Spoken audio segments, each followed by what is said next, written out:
Seigneur soit avec vous. Et avec votre esprit. Évangile de Jésus-Christ selon Saint Jean. Gloire à toi, Seigneur. En ce temps-là, les Juifs récriminaient contre Jésus parce qu'il avait déclaré « Moi, je suis le pain qui est descendu du ciel ».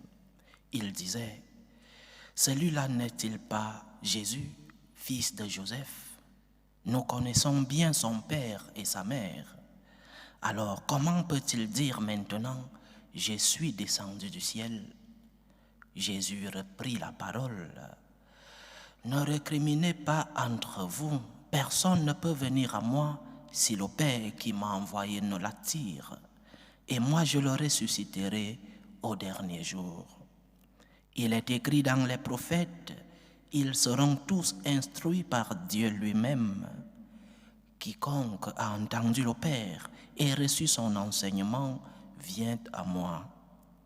Certes, personne n'a jamais vu le Père, sinon celui qui vient de Dieu. Celui-là seul a vu le Père. Amen, amen, je vous le dis. Il a la vie éternelle, celui qui croit. Moi, je suis le pain de la vie.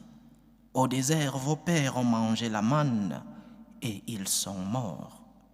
Mais le pain qui descend du ciel est tel que celui qui en mange ne mourra pas.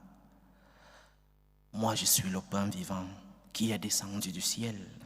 Si quelqu'un mange de ce pain, il vivra éternellement. Le pain que je donnerai, c'est ma chair, donnée pour la vie du monde. Acclamons la parole de Dieu. Louange à toi, Seigneur Jésus.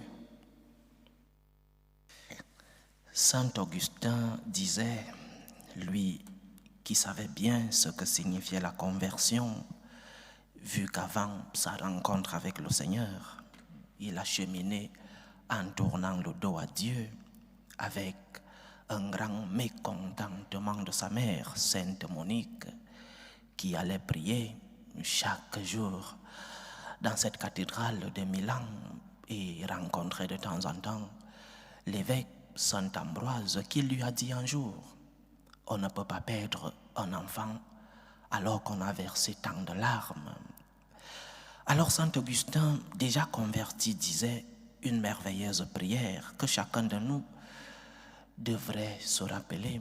Il disait « Seigneur, donne-moi ce que tu me demandes et demande-moi ce que tu veux. Seigneur, donne-moi ce que tu me demandes et demande-moi ce que tu veux. » De même que les Juifs ont mangé la manne envoyée au désert, Dieu le Père envoie son Fils au monde pour qu'il partage avec nous sa vie divine. L'incarnation de Jésus-Christ, c'est une donation, un partage. Dieu veut partager avec nous ce qu'il est et ce qu'il a. Dieu veut partager avec nous son amour. Il veut nous enseigner le chemin pour que nous puissions arriver à lui. Il vient non seulement pour entrer en nous et nous transformer en nous donnant des forces pour pouvoir cheminer, mais aussi il nous donne la lumière dans ce chemin. Et Jésus reste dans l'Eucharistie de manière réelle, pas de manière symbolique. L'Eucharistie est la présence réelle et sacramentelle du Seigneur Jésus-Christ au milieu de nous. Il y est réellement. Ceci est mon corps, ceci est mon sang. Le Seigneur n'a pas dit ceci est comme si c'était mon corps, ou alors faites un symbole de ma présence.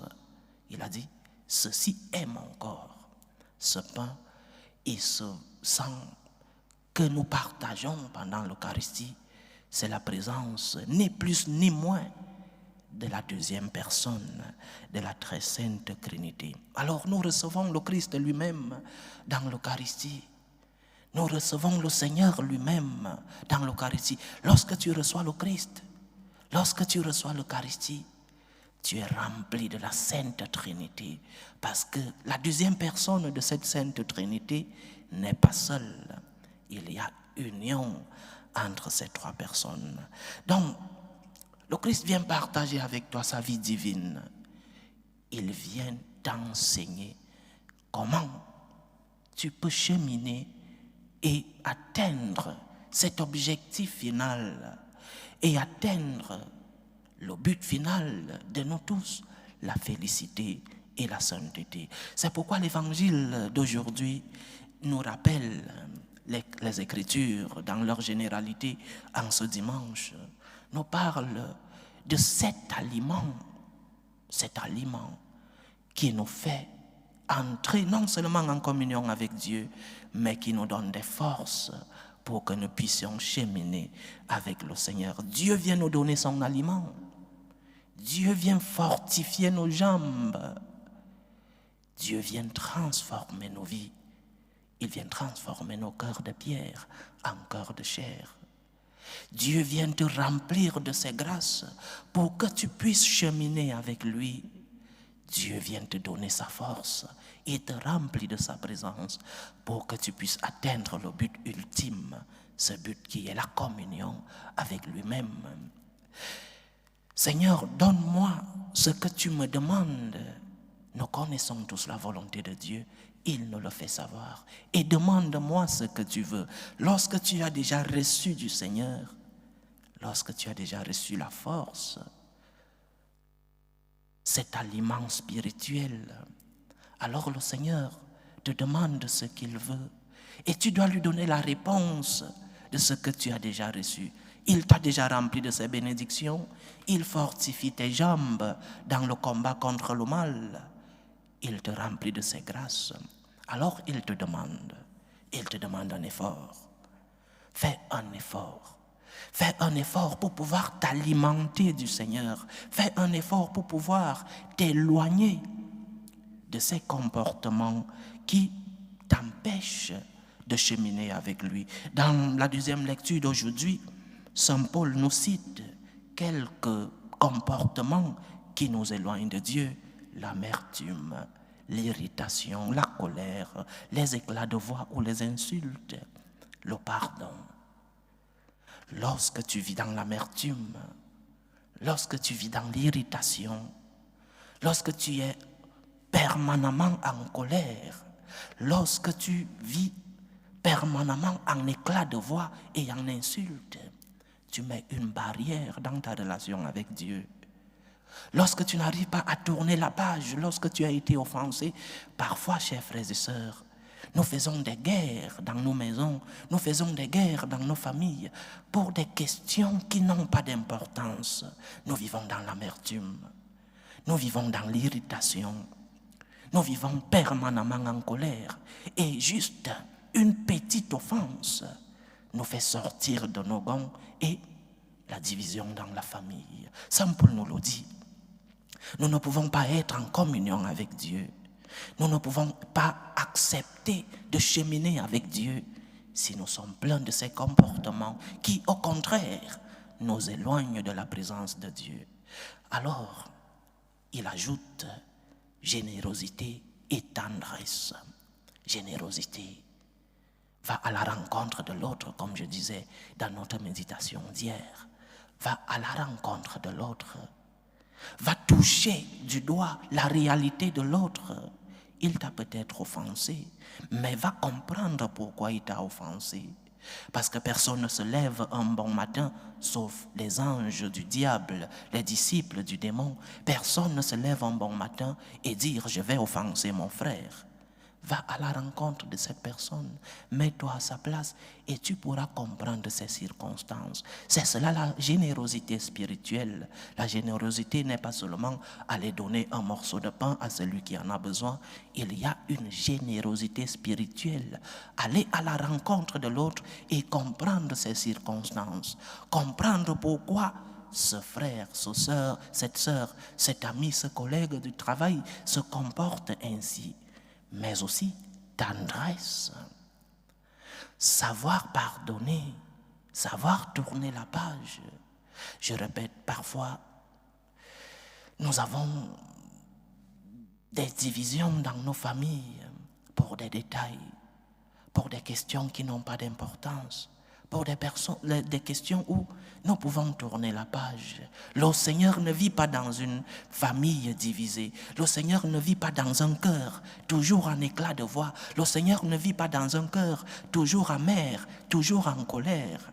Tu t'éloignes de Dieu lorsque tu accumules en toi ces comportements, parce que Dieu est pureté. Mais lorsque tu accumules ces comportements, alors le Seigneur ne vit pas en toi.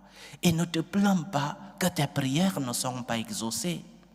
Ne te plains pas que le Seigneur, pas qu'il s'est éloigné de toi, mais que toi-même tu as bloqué ta relation avec lui. Le Seigneur est toujours proche de nous. Il ne nous demande qu'une seule chose: purifie ton cœur. Purifie ta relation avec le Seigneur. Éloigne-toi de ses comportements. Pardonne. Tourne la page. Mais nous ne pouvons pas cheminer avec le Seigneur si nous n'acceptons pas que lui-même nous accompagne. C'est pourquoi il est important, chers frères et sœurs, l'aliment spirituel. Il est important, chers frères et sœurs, de tendre notre main au Seigneur, de lever les yeux vers le Seigneur et de lui dire: Seigneur, aide-moi. Seigneur, je ne comprends pas pourquoi, à la moindre offense, j'entre dans l'amertume. Seigneur, je ne comprends pas pourquoi, au moindre détail, je suis déjà en colère. Aide-moi, Seigneur, à pouvoir me relever. Aide-moi, Seigneur, à pouvoir chasser de moi ce comportement qui m'éloigne de toi, avec le Seigneur. Et le Seigneur lui-même, qui nous remplit de ses forces, continuera sa présence et son action dans notre vie.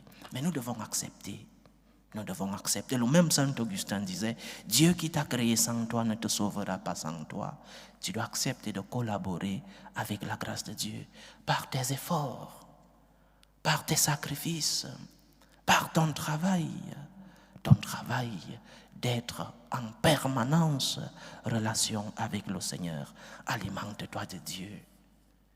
Ne cherche pas un autre aliment. L'aliment qui te donne la force, l'aliment qui te remplit de grâce, l'aliment qui fortifie tes jambes lorsqu'elles sont faibles, c'est l'aliment spirituel, c'est la présence de Dieu dans ta vie. Alors alimente-toi du Seigneur. Et comment t'alimenter du Seigneur? Premièrement, la vie de prière. Ce dialogue avec celui-là que tu sais qu'il t'aime. Cette relation de dialogue avec le Seigneur.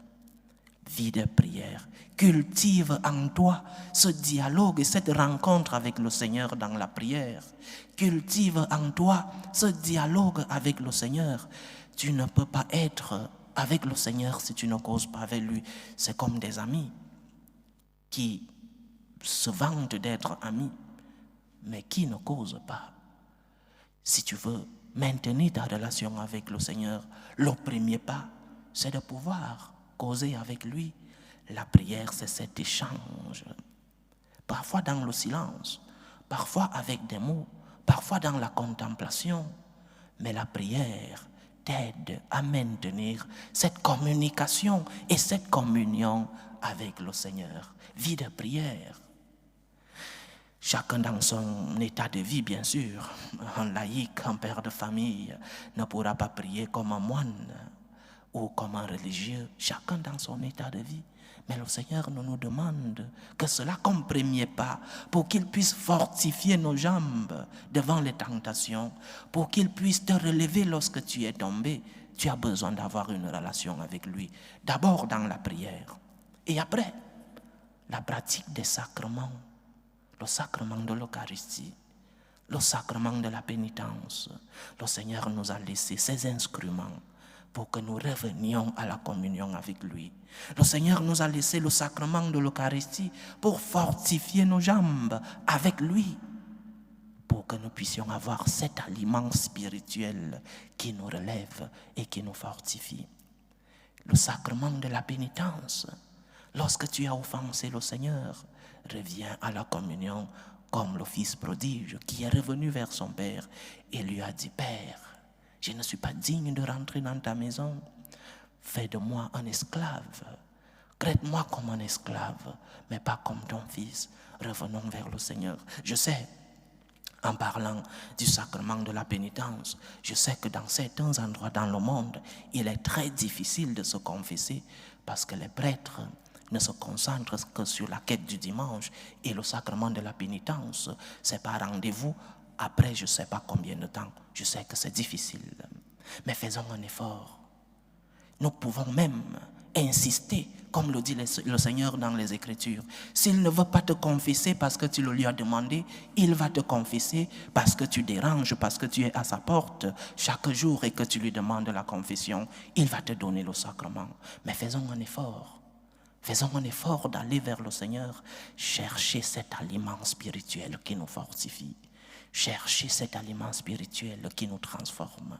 Chercher cet aliment spirituel qui nous aide à lutter contre nos passions désordonnées et qui nous aide à lutter contre l'ennemi. Vie de prière, pratique fréquente des sacrements et après la distinction du bien et du mal, la vie morale. Le Seigneur a semé en nous, dès notre création, cette lumière pour que nous puissions distinguer le bien du mal. Le Seigneur a mis en nous une voix qui nous parle naturellement. Lorsque nous sommes devant une situation, nous savons ce qui est bien et ce qui est mauvais. C'est vrai que certains ont éteint cette lumière de la conscience. C'est vrai que certains ont éteint cette voix qui parle dans leur conscience. Mais nous chrétiens, nous avons d'abord cette lumière spirituelle, cette lumière naturelle, cette lumière, cette voix qui nous parle dans la conscience. Et nous avons une autre lumière, les Écritures. Distinction du bien et du mal. Ta vie morale doit être cohérente à la fois que tu confesses. Ne dis pas que tu crois en Dieu alors que ta vie morale n'est pas cohérente au commandement du Seigneur. 3 choses donc pour nous aider à maintenir notre communion avec le Seigneur. Et lorsque nous élèverons nos prières seront exaucées. Vie de prière, une relation avec Dieu dans la prière, pratique des sacrements, Eucharistie, confession, faire des efforts, je répète. Je sais que c'est difficile dans certains endroits de se confesser, mais fais un effort. Va déranger le prêtre, il va te confesser. Et après, ta vie morale, la distinction du bien et du mal. Fais un effort pour t'éloigner du mal. Fais un effort pour faire tout le bien que tu puisses faire. Mais tu ne peux pas le faire. Tu ne peux pas faire le bien, comme dit Saint Paul. Nous ne pouvons pas faire tout le bien que nous voulons et éviter tout le mal si le Seigneur ne nous accompagne pas. Rends le Seigneur présent dans ta vie et tes supplications, tes prières seront exaucées. Fais que le Seigneur soit l'instrument qui t'aide dans tes batailles et la vie sera plus facile. La croix de la vie sera plus légère parce que le Seigneur lutte avec toi et lutte en toi et parfois lutte même contre toi, contre tes passions désordonnées. Que le Seigneur nous aide dans nos batailles contre le malin. Que le Seigneur nous aide à porter nos croix avec lui. Qu'il nous aide à collaborer avec sa grâce pour que nous puissions nous aussi goûter et voir comme est bon le Seigneur, comme nous l'avons prié dans le psaume d'aujourd'hui. Allons vers l'aliment qui fortifie nos jambes. Allons vers l'aliment qui transforme nos vies. Cet aliment, c'est le Christ. Cet aliment, c'est l'Eucharistie. Loué soit Jésus-Christ. À jamais.